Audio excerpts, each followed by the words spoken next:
ताज्या बातम्यांसाठी ठाणे वृत्तांतला सबस्क्राईब करा आणि बेल आयकॉनवर क्लिक करा आणि पाहत रहा ठाणे एकसंघ, फक्त ठाणे वृत्तांत सोबत।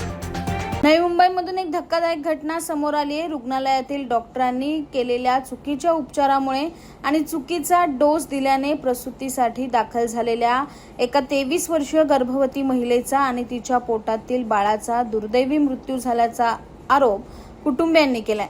याच रुग्णालयात प्रसूतीसाठी आलेल्या आणखी एका महिलेची प्रकृती खालावली आहे। या घटनेत मृत्यू झालेल्या महिलेचे नाव सोनम डोंगरे असे आहे। डॉक्टरांच्या या कमालीच्या हलगर्जीपणामुळे डोंगरे कुटुंबावर दुःखाचा डोंगर कोसळलाय। या प्रकरणी मृत सोनम डोंगरे याच्या पतीने रुग्णालयाच्या कारभारावर गंभीर आरोप केले।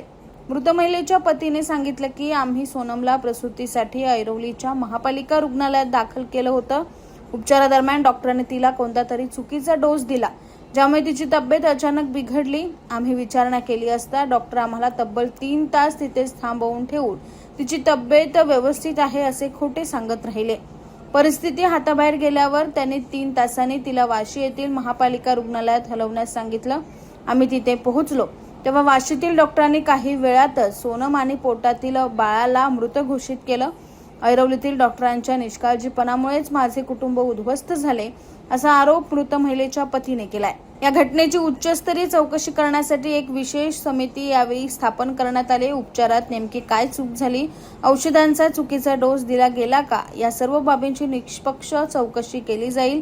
तपासात जे कोणी दोषी आढळतील त्यांच्यावर कडक कारवाई केली जाईल असे आश्वासन डॉक्टर जयाजी नाथ यांनी दिले आहे।